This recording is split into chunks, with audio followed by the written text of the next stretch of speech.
And so it's hard for me to develop hate in my heart. I hate things, but I don't hate people.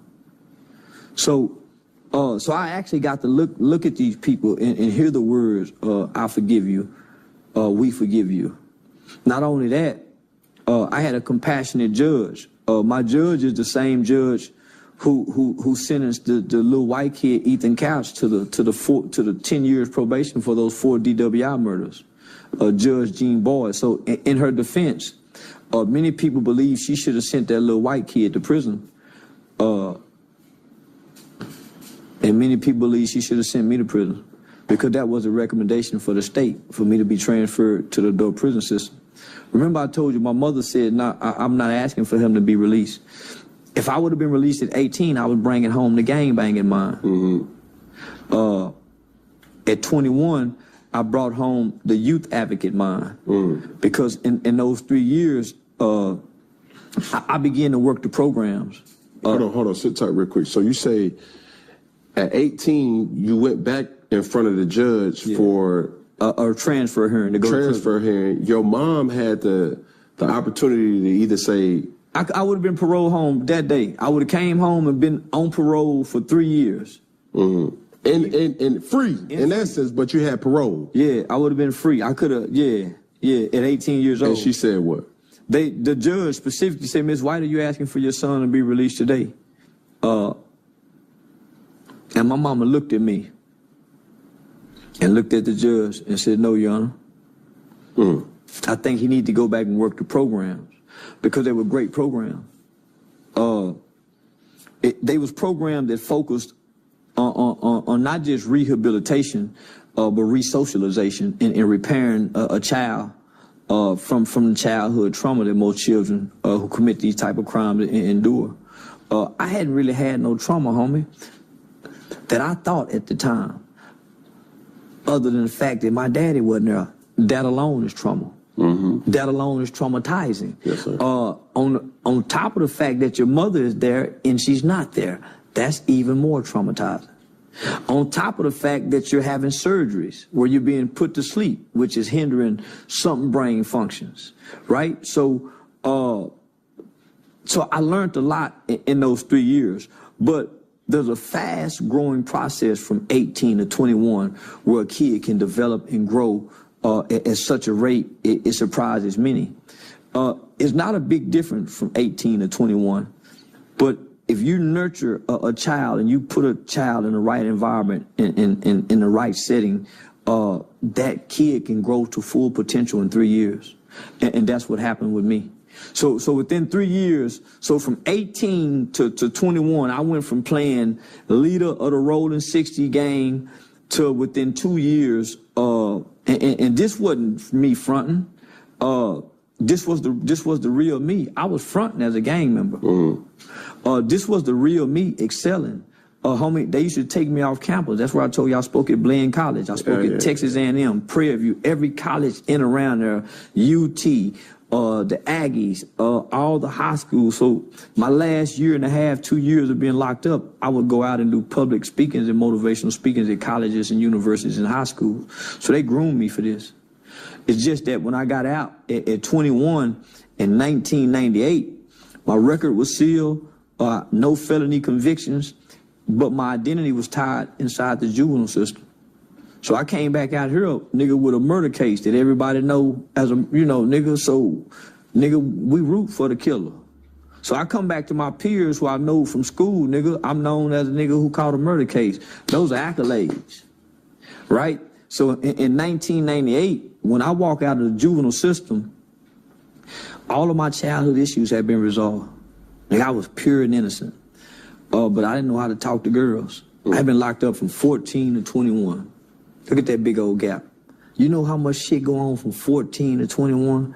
Nigga, I didn't know which way was north, south, east, or west. When I left, if you was cute, you can get a girl. Nigga, when I come home, it's about money. The doughboy nigga, this the doughboy era now. So culturally, gang banging dying out. So what I'm gonna come out here and do? Niggas ain't gang banging in 98. I was kind of really want to gang bang, but I don't know what to do gang bang. I had never been introduced to gangs in the free world. So it was easy for me to walk away from this gang mindset. That was just in a juvenile to pass time. So when I come home, homie, you do what most people do, homie. You go back to the old people, the old places, and the old things. I tried to work, but nigga, I ain't know how to get up and go to work. Been locked up since I was 14. Y'all don't know how to get up and go to work. I don't know how to wake myself up. I've been getting woke up. When it's time to eat, nigga, I don't know what to eat. I've been looking at the menu. The menu been saying what we go eat. How I know? Talk to, because at that time, nigga, re-entry is something big now, but nigga, re-entry was unheard of back then, let alone juvenile re-entry. So there was no church, there was no family member that a nigga can talk to and say, man, I'm having some inadequate issues, nigga, I don't know what to do. So I'm trying to date girls my age, but the girls I'm dating saying stuff like, you need a high school girlfriend. Man, I don't know what the fuck she mean, but my conversation ain't on their level. So, nigga, what do? You go with the culture, right? So what was the culture doing at that time? Selling dope. Master P had just dropped that motherfucking ghetto dope. Man, crack like this, ghetto dope, and taught you how to cook crack from step 1 to step 10. So I decided to go to college because one of the benefits of aging out of the juvenile system in the state of Texas is that you become a ward of the state. So once you get adjudicated for a crime, your parents are no longer your parents. You become a ward of the state. So meaning you're a state baby. So one of the benefits of being a ward of the state is they pay for my college tuition up to a PhD. So right now I can go back to college and they still pay for my college tuition. So that was one of the things that I tried to do when I first get out, but I ain't had nobody guide me. So I went to go enroll at the University of Arkansas in Fayetteville, Arkansas. In the process, I had a cousin who was going to school up there. He was the president of the BSA, Black Students Association, and he had a fascination with wanting to be the weed man. So me and him come home one day. He done got the football playing niggas money. He done went and got 10 pounds of weed. I don't even know how much a pound of weed cost away. I just decided to drive. Get stopped and get pulled over with 10 pounds of weed, catch a drug trafficking charge. I hadn't even been out 8 months. After gone been 7 years. 90% of juveniles are rearrested within 1 year after being released. 85 to 90% of adult inmates are rearrested or back in prison within 5 years after getting released. Those numbers don't lie. So I fit in those stats. I ultimately ended up getting 6 months prison boot camp, 5-year deferred adjudication probation. In the process of trying to complete those 5-year deferred adjudication probation, a nigga just trying to find an identity. From 21 to 30, the black man, the black boy, he struggled with trying to find an identity. That's why you see him in his 20s, and from 19 to 21, he hanging with a certain group of niggas. He trying to find somewhere to fit in. Then he with this group of niggas. He trying to find somewhere to fit in. Then he over here trying to do this. It wasn't until I started having children that I found an identity. Because other than that, nigga done pimp, nigga done sold drugs, nigga done robbed, nigga done all the things we think we supposed to do in the streets other than rape, child molest, and shoot dope. Right? So all the gangster shit we think we supposed, so nigga go try all that shit, homie, and God bless me not to, get in no trouble, catch no time. So I hadn't been in no trouble as an adult that'll warrant me to go do a bunch of motherfucking time. I've been submerged. I haven't been a criminal. I've been submerged in the criminal elements of our society because of our culture. Right? So, what do you mean by that? A nigga get a job and have a quarter pound of weed at the warehouse and be selling weed at work just to have a little extra money for gas. Correct. A nigga have a homeboy who sell weed and got another homeboy who trying to buy some weed, and here, middleman, a little drug dealer, get him extra $700. So I was submerged in the criminal elements, trying to find an identity. But that's all you know, too. Well, it wasn't all I know. Because I'm educated, homie. Yeah. I can read, I can write, I can do a resume, I can go get an interview and can sell myself in an interview to get a job. Because those are the things I started doing when I was tired of doing wrong. You're doing wrong because you think wrong is the right thing to do in the mind state that you're in. Right? We got an element of our culture to tell us doing wrong is right. You got your parents teaching you what's right and what's wrong. When you do wrong, it don't feel right, even when you try to justify it. And so that's where I had gotten in life, homie. I had a son, and I knew that I have options. Man, my nigga them got to sell dope because they mama was on crack. They have to do this. I don't. And so that's when that light came on.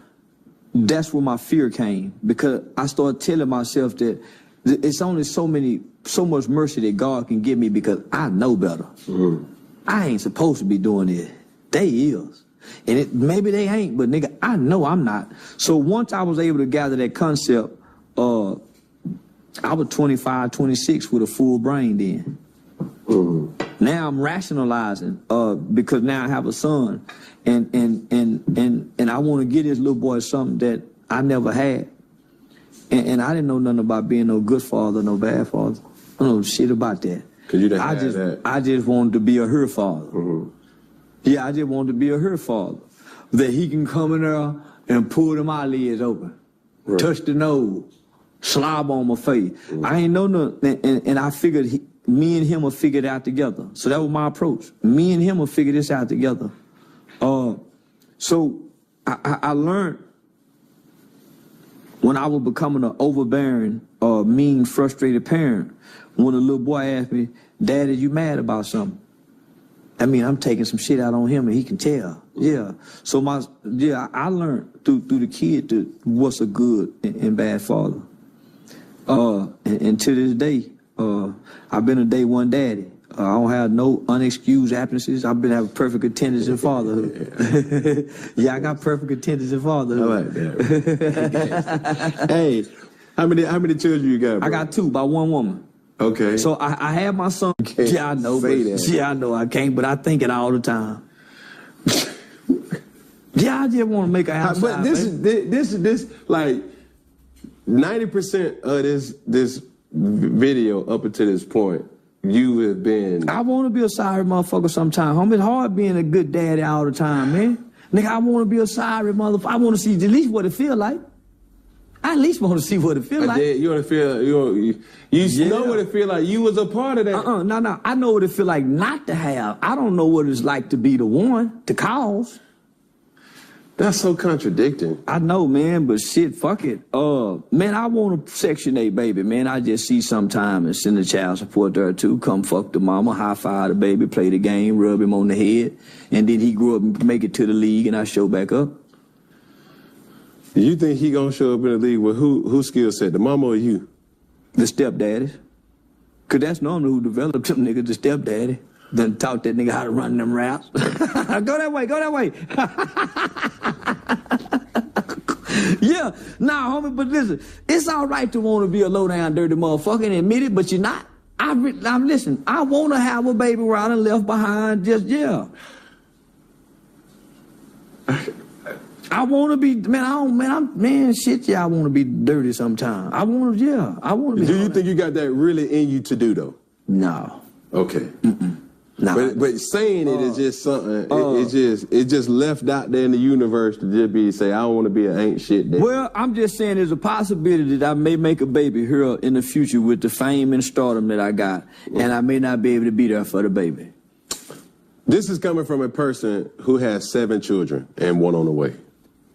Right? I could never see myself not being a part of my children's life. Me too. This is what I used to say when the first kid. I had my first son. I said, man, mama, I can't see myself loving no other kid the way I love this child. I couldn't imagine, nigga. Then that little girl came. Boy, you love her equally. So I'm saying that. I also said, nigga, as soon as I get a chance to sell out, I'm gonna sell out. First chance I got to sell out, I ain't sell out. Sell out what? Your people.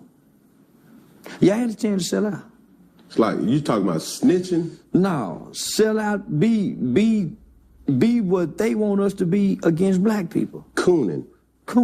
Yeah. Yeah, I had a great opportunity to do that. And you don't think he been doing that? Nah.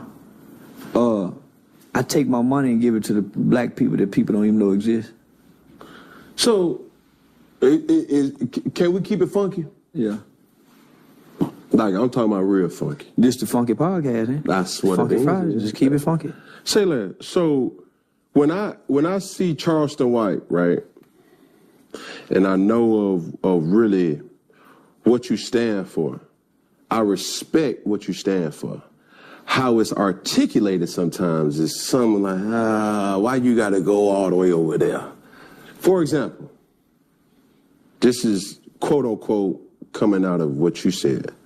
Fuck Deion Sanders and his sons for leaving Jackson State. Fuck Nipsey Hussle. Fuck King Von. Fuck Jay-Z. Yeah, fuck them niggas. What? That ain't cooning? Nah. What enlighten me? They don't say that niggas say fuck LeBron James. LeBron James get mistreated more than any athlete in the world. I ain't saying that for white people. But niggas don't say that. Niggas ain't my kind of niggas. These niggas go to white people stadiums and buy popcorn and hot dogs. So you never been to a football game? I do, but I ain't paid for it. And I don't buy no hot dogs and popcorn. So what you do? I really don't watch sports at all. So what's your thing? Strip club, hoes, and po nigga babies. And not fucking they mamas. Like the Little League football coaches. See, I'm the nigga in the projects and in the ghetto that give away the toys, make sure the kids get and don't touch their mama's pussies. I ain't like them other niggas. So I can say fuck Deion, cause nigga, Deion coached in my city before with Prime. Nigga, I know the East Side Falcons used to play, so I know about Deion. Hey, that ain't respect worthy for you to say, even though. No, that ain't respect worthy. Because what I saw was, and I ain't really saying fuck Deion, I'm telling black people to say fuck Deion. Because what happened, we took our love and our support to Colorado and we forgot about all these HBCUs that's winning or losing. We ain't said high five them. We don't know one black coach at HBCU. Okay, now stop. Because, like I said, behind everything that you say has some truth.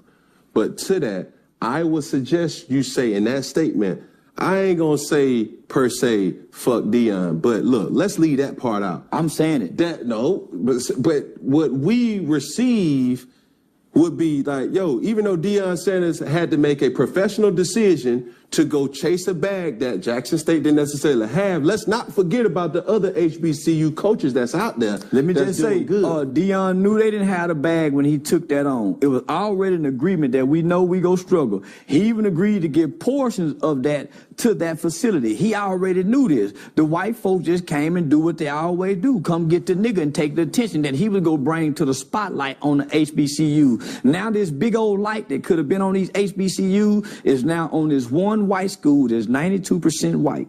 So let me ask you this. If you was in Deion Sanders' situation, you would have stayed at Jackson State? No. You missing what I'm saying. No, you missing what I'm saying. I ain't saying fuck Deion. Deion done what he was supposed to do as a husband and the coach. I'm saying fuck the husband and the coach. Nigga, we don't rally behind no nigga that'll sell out for the white man job. Nigga, go get with the nigga that's still with the niggas down there on that field with them hoes in it, like the schools and the shoes. That nigga, we always had a Negro league. Stay in the Negro league, my nigga. Why you gonna take our best and our brightest? So you done went and took the best and the brightest players over here for who to benefit? Not your people. And you done took all your people with their fame and their support for who? A school that's 92% white, and y'all ain't gave one game, not one game to the black HBCU, not Grambling, not Pratt, not one. No celebrity. So you're going to come over here and rally all the best and the brightest players to come over here on Whitey's porch. And you the bait, sir. You and your son, y'all the bait. No, my nigga, I ain't with that. So I'm saying fuck him and his son. Nigga, why y'all ain't doing this same support for these little league football teams in y'all city that help them babies get to where Dion is? They don't get that kind of support. They stand on the corners and have the cheerleader little girl looking like hoes dancing, begging for money with buckets. Okay, now let me... That's just the little league fundraiser. Let's just keep it a buck, all right? Honestly, it make me feel a certain type of way. Now, I'm going to get to King Von and Nip, but we on Dion right now. Yeah, we on Dion. It just make me feel a certain type of way because I respect Dion and what Dion got going on. So it's hard for me to hear you say that in a way where I know Deion Sanders' impact in our culture has did way more than anybody else in this society that we're in. What impact have Dion had? He brought notoriety to a space that, in essence, really wasn't there before. What, Denver, Colorado? He brought notoriety to Colorado. To Jackson State. He brought notoriety to Jackson State. Then he took it where? To Colorado. Okay. Now, to make my point, all right? So I'm asking you, Charleston White. You go to a... Matter of fact, can we keep it funky? Mm-hmm. What's the most that you've ever gotten to do or to be Charleston White? $40,000 for a 2-day interview. Okay, $40,000. Now, if you could say I could change that $40,000 to $400,000, would you just leave that $40,000 or would you go get $400,000? I'm gonna go get $400,000. Is that not what Deion Sanders did? Mm-mm. Okay, what did Deion Sanders do? Deion's son is a star quarterback that he's trying to get to the league, and he's fathering his son to the league with nobody else's children in mind. And he's getting a pretty big check to do it. And what he's doing is he's robbing black people of their star power. He's robbing black people of their economics because he done took it and gave it to the white man. Because the space that you speak of, why not send it back there too? Why leave it here? Why the baby? Why Lil Wayne? Why all these major people don't go stand on the sideline of coaches that's not a celebrity? Why they don't do it to people who not celebrity? Why? Because this is what I know about black people. They worship and they idolize celebrities. That's why they are worshiping and idolizing Deion. They worship and idolize celebrities. And so I'm here to say, fuck them celebrities. From King Von to Nip. Because when us regular people when we need help, they don't step down and come fuck with us. That ain't true. Man, I've been in the community for the last 12 years. Man, I know Deion lived in Prosper, Texas, Dallas, Texas. Deion wasn't never there outside of his prime organization, football. But that's him there, though. That's why I'm saying fuck him. Because I was in the community with him. I was at the football game with him. I watched how his arrogance walked past the parents and the kids. I saw how arrogant he was to his people. He ain't loving. Man, I done fought with the police. I was at every city council meeting. So when the football and celebrity nigga go to talking, I said, man, y'all talking from up here. I'm talking from down here with these people. I'm in the schools. I'm in the juveniles. I'm in the jails. I'm in the prison. I'm standing on stands swearing on murder cases and capital murder cases. Man, y'all talking from up there. It's easy to say fuck y'all. Easy to say fuck Deion and his son who driving a Rolls Royce, and these kids down here dropping out of school to go strip and sell pussy because they daddies don't have the money to send them because they can't eat, but he got a Rolls Royce that won't pay the parking fine. Now keep putting it in their face. Keep showing up, putting them watches in them kids' face. That's why y'all got robbed in UCLA. See, that's what I'm talking about. The Bible speaks for the least of those. Those kids up there ain't the least of those. That's why I talk about the poor nigga babies. Okay. So, can we keep it funky? Yes, sir. Charleston White, it sounds like you a hater. No. I'm a realist. No, because you talking about materialistic things. No. Favor ain't fair. I'm talking about socialism and classism. We ain't talking about favor. No, but when you put it in their face, that ain't favor. Because favor is meek, mild, and humble. So you mad that Shador No. I'm glad they got robbed. I'm glad they got robbed. I'm glad they got robbed. Nah, I'm glad every school he went to, he done been robbed. That's cooning. No, it ain't. That's cooning. No, it ain't. Because you bring it. So see, because why I say that's cooning is you turning your story and your beliefs, using your platform to tear down a person who's bringing notoriety to something that wasn't there. Well, they using their platform to tear down the black school by not giving them the light. Because the black school this is what I'm saying. Black people for the last 2 years when he was at Jackson State, y'all was HBCU hashtagging. I'm talking about you couldn't get on the internet and not see HBCU hashtag. What happened, y'all? Y'all cooning now. With the white man with Colorado University. Y'all cooning now. What happened to the HBCU hashtags? That's all I'm saying. What happened? I'm still HBCU hashtagging while I'm cooning. Yes, sir. And I'm still showing up at the HBCU, buying HBCU girl and rocking it on the major platform. I don't see nobody HBCUing it like me. So who cooning? So I'm going to tell you this. You just sit up there and told me that you made $40,000 in 2 days. Mm-hmm. And you also just told me that if you had an opportunity to make $400,000, you would take that. So the fact that hold on, let me just say, I turned down a $5 million deal with Aiden Ross and Kick to take a $500,000 deal with niggas.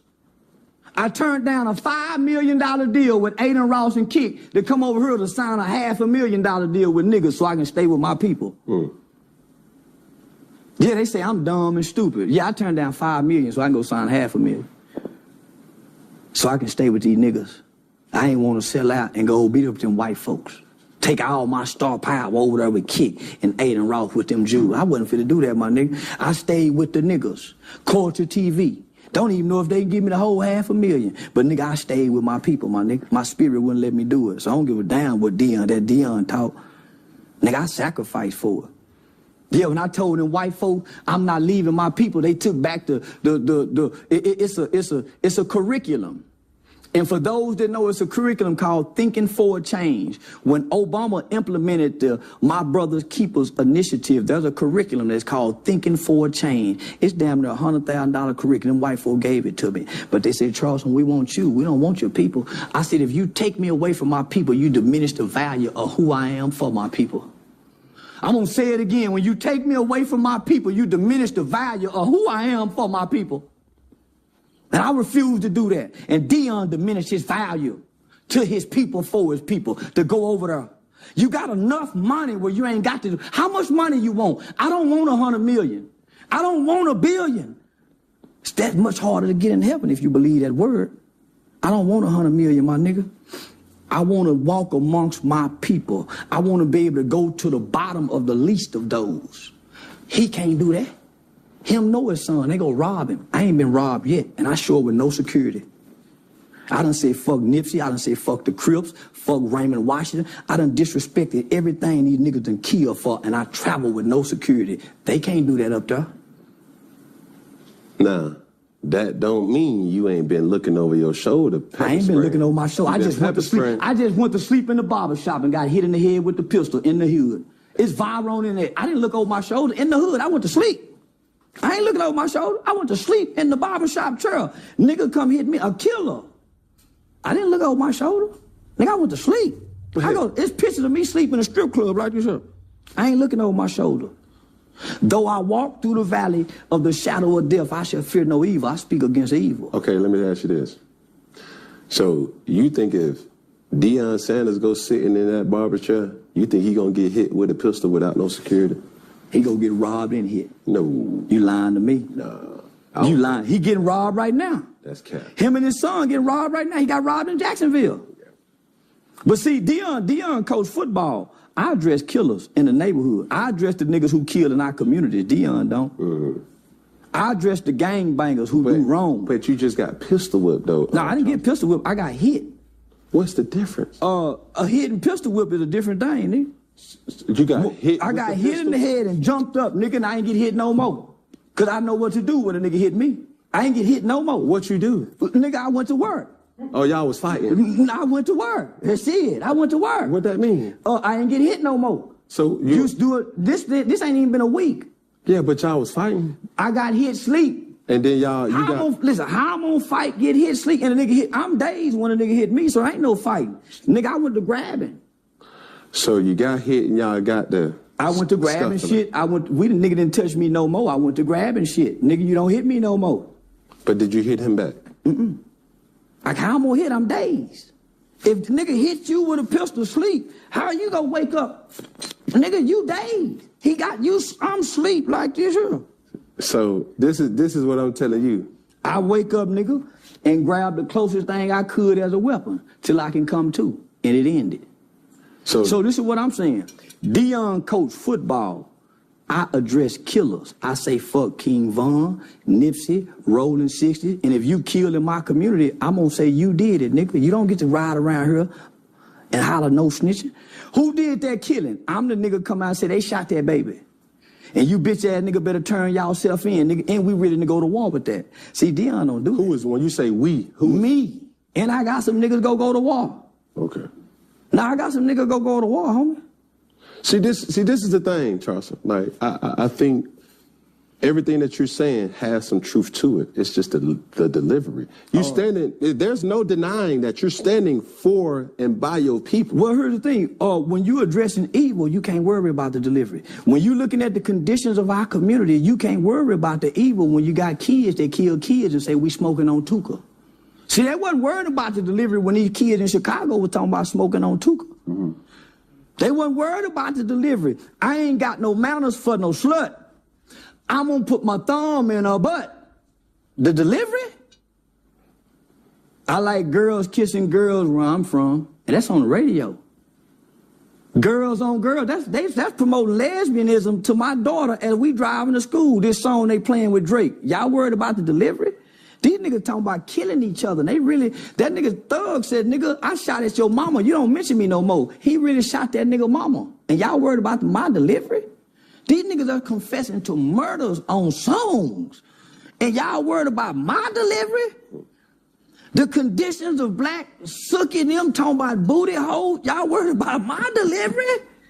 Come on, don't be hypocrites, black people. Y'all can't listen to this music if y'all so caught up in my delivery. Don't do me like that. And the way y'all snap and pop y'all pussy to this music, the way y'all kill and drill to this music, don't trip about my delivery. Hey, yo, Easy, why you wear your pants like that? I wear my pants like that because that's easy access, baby. Easy, why you talk like that? I talk like that to get my point across. Because when I wasn't talking like that, wearing a bow tie, y'all wasn't paying me no attention, and I was going to the Supreme Court changing laws and legislations in this country. I was working with over 50 U.S. congressional members, from Ted Cruz to Mark Rubio, Senator John Cornyn. I was on the front page of the American Bar Association Journal. I had done a study with News 21, Walter Cronkite School of Journalism. Y'all wasn't paying attention then. So, nigga, I gave y'all what y'all want. A ignorant motherfucking nigga that talk like them rappers. Now y'all listening. Now y'all paying attention, huh? I got y'all attention, checkmate. Now let me tell y'all what y'all need to hear. We fucked up as a race of people since y'all so caught up into my delivery. 5% of children now are catching HIV from ages 13 to 21. What y'all worried about? 85% of the new chlamydia, all the new cases of teenagers. What y'all so caught up about? Nigga, only 35% of most kids in inner cities can read on or above their grade level. What the fuck are y'all talking about and these kids can't read? Come on, my nigga. So if we gonna be real, let's be real. I'm not bashing the black woman in her BBLs. I'm not bashing the black woman because she wearing eyelashes. I'm not fucking with the sister because she got too many baby daddy. I'm addressing men. Boys and men, from Deion Sanders and his son to black people following a cult-like man, but won't support local.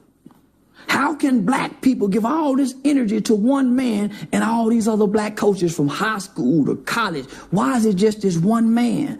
And we abandon hashtag HBCUs, just like we abandoned no justice, no peace for George Floyd. Are we still mad about George Floyd? Are we still mad about police shooting? Is that why we not kneeling no more? Are we still boycotting the NFL? What happened to all these things? What happened? Nigga, because I'm still stuck on Tamir Rice while y'all stuck on my delivery. I'm still mad why ain't now motherfucker tore up the country behind Tamir Rice. Baby Tamir Rice at that. Since we so in tune. See, I know a kid by the name of Dacian Steptoe who killed a high-ranking police officer by the name of Officer Garrett Hull. They called him Rambo. After he killed Officer Garrett Hull, rather than them taking Dacian Steptoe to jail, they executed him on the spot. Broke his arm in two.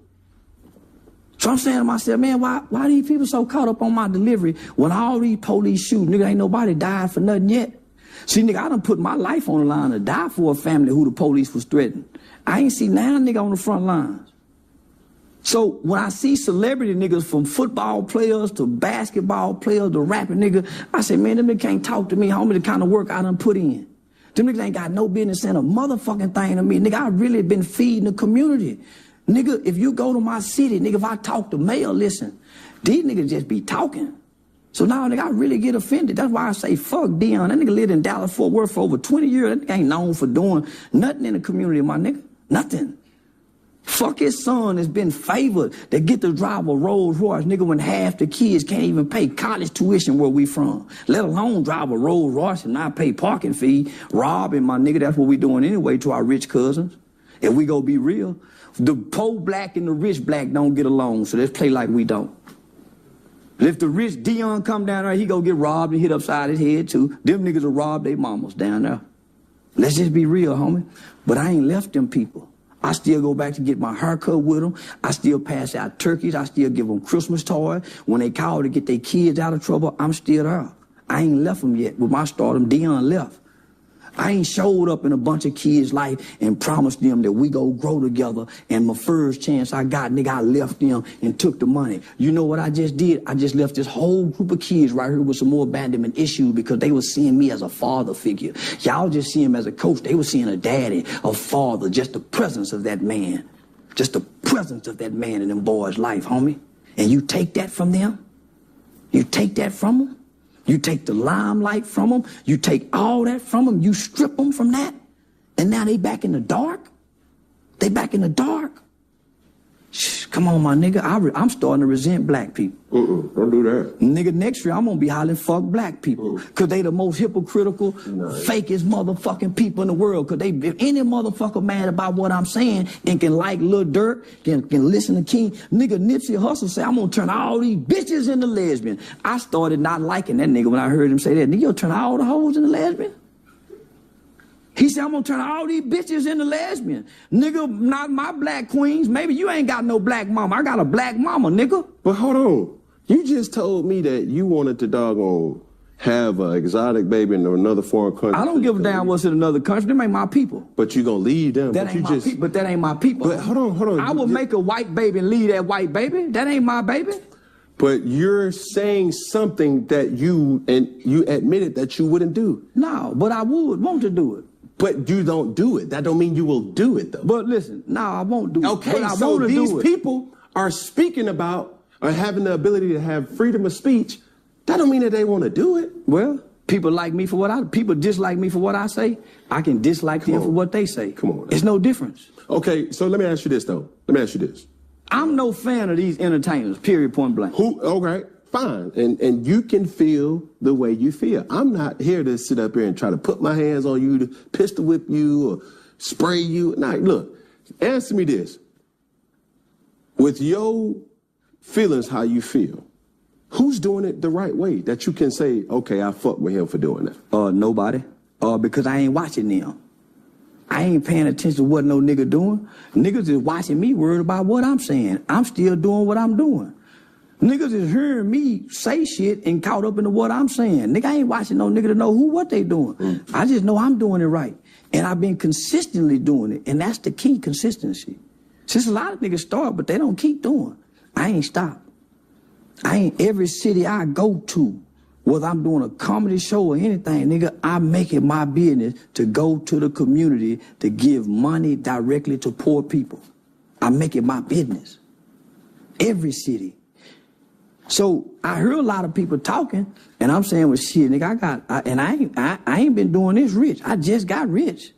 Nigga, I was doing this poor, with no car, in the rain, feeling shame, feeling less than, because I understand it's obedience over sacrifice. See, there's a lot of people make sacrifices to help other people.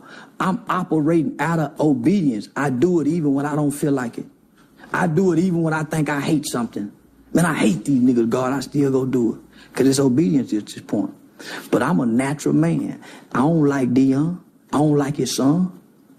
I don't like them niggas. I don't like them rap niggas, homie. Because from my standpoint, I fight white people. I've been bucking the system. I killed the white man, homie. I've been doing things to white. So you didn't kill it. But I led the charge. Yes, sir. And the newspaper described me as the smallest of the bunch, but the brains of the bunch. I put the gun in his hand. I'm the dictator. But it still don't matter. It's a different. Larry Hoover didn't kill nobody, but he's in there for all them murders because he said go do it. I'm the dictator. Nigga, if I say do it, he get done. The little bitty nigga with the big mouth. If I say do it, it get done. I've been like that since I was a little bitty boy. I'm the general. Nigga, I ain't this brazen online and ain't this brazen. I'm a general in real life, homie. If I got a problem, the whole city want to know what I'm mad about. But I ain't brought harm to my people. I ain't sold dope in the black community. I went across the railroad track because I was trained. I was trained, not taught. I was trained by the old niggas. You go across that railroad track, nigga, and do something to them. You don't do it here. I ain't shot no gun at no nigga. I ain't had no fight with no nigga and kicked him in his face. I ain't done my people bad. All my crimes have been predicated across the railroad tracks. All of them. So I'm a different kind of nigga with a different kind of spirit. So I reign supreme over certain kind of niggas that want to talk to me that's been hurting niggas all their life. All my crime been across the railroad track, and I take pride in that. See, most niggas don't know what it's like to stand over a white man and watch him die and look him in his face and watch him take all his last breath. Nigga, that's a picture in a vivid, I can't get out my mind. So every time I get mad at white folks, that picture come up. Every time I get mad at white people, nigga. So can't no nigga talk to me. Dion, nigga better keep playing football, nigga. We've been snatching white folk purses, breaking into white people houses, beating up old white people because they won't let the purse go. Doing white girls bad in the name of doing them bad. Nah, homie, we've been vicious to white folks. And I don't speak with this to try to boast and brag, but that's the side of me that rides when my people got a problem with what I say and overlook what I do, because I'm watching what y'all do and listening what y'all say, and y'all just as hypocritical as y'all think I am. So you couldn't find yourself to find nothing good to say about Dion? Nothing. The man been in my city for 20 years, brother. Have you ever met him? I've met him. I've actually talked to him after he got his toe amputated. Yeah, I met him. Did you say anything? Did you say fuck Dion in front of Dion? He was still at Jackson State then. Did you say fuck him then, though? It wasn't no reason to say fuck him. Did you say fuck King Von in the presence of King Von people? Yeah. Yeah. When you did that? It's on camera. What's the boy named 600 Breezy? We stood toe to toe, 600 Breezy, in his face. I ain't gonna quit disrespecting nothing about King Von, nigga. In his face. And went to Chicago and did an interview around the corner on DJU from O Block. You went to O Block? I went around the corner at DJU. No, I went, listen, we rolled through O Block. However we got there, I don't know nothing about Chicago. But nigga, we went around the corner from O Block. Yeah. DJU was a DJ, ain't it? Mm-hmm. Ain't DJU a DJ? Mm-hmm. You lying to me? Mm-hmm. And they wanted to kill that nigga for not letting him backdoor me around the corner from O Block. Let me tell you something. You was probably on P Block. I don't know what block I was on. C Block. I don't know what block we was on. You wasn't on O Block. I don't know what block we was on, but we wasn't too far from whatever block they say you can't go on. Man, you could be at the airport talking about we wasn't too far. No. Let's keep it funky, Charleston. Come on now. Well, let me just say this. They got the interview to prove it. So that's all I'm going to say. Wherever DJU studio is, everybody know where it's at, nigga. They got the interview to prove it. But to the viewer that sees this, you ain't say no fuck Deion Sanders while you was talking to Deion Sanders. It wasn't no, when Deion was getting his toe amputated, there wasn't no reason to say fuck Deion. So why would I just... So if Deion Sanders were to come in here... I'd tell Deion, nigga, fuck Deion Sanders. And what you expect Deion Sanders? I don't give a fuck what he gonna do. I'm ready to respond to whatever. Nigga, you think I'm talking like this and ain't ready to respond? Okay, so let's flip it, all right? Cool. Yeah, you think, hold on. You think I'm running around being this disrespectful and ain't ready to respond? Mm-hmm. So... What if somebody were to say, man, fuck Charleston White? I hear it all the time. Sticks and stone may break my bone, but words would never hurt me. You better not put your motherfucking hands on me. And if they were to do? Jail or hell is the only options. You gonna do that? Jail or hell. You gonna take it? I ain't never been beat up real bad, nigga. I talk a lot of shit, and I've been talking this all my life. Man, you remind me of my cousin. I've been talking this shit all my life. And nigga, when I was in the institution, a nigga better not touch me. And I can squabble. You can fight. And I'm dangerous. You can fight. And I'm dangerous. But can you fight? And I'm dangerous. You can shoot a pistol. You can shoot a gun, but can you fight? I'm telling you, I spent 7 years locked up, homie. And as much shit I talk, you ain't found one nigga that been in all them Texas prisons to come out and say, nah, man, we used to beat that nigga up. But you good with words. You can talk your way out of ass whooping now, Charleston. No. They'll pay a nigga $20,000 say he whooped me. Just think, all this noise I've been talking for the last 5 years, I'm telling you, I grew up in an institution with murderers. Okay. It ain't one, and all these niggas online giving interviews. It ain't one nigga. I can pull up an interview right now, and the nigga say, nah, man, that nigga a monster. A monster? Charleston White, what's your whole name? Charleston White. What's your middle name? Jamon. Jamon. Yeah. I use weapons. See, I don't fight fair. See, most niggas is...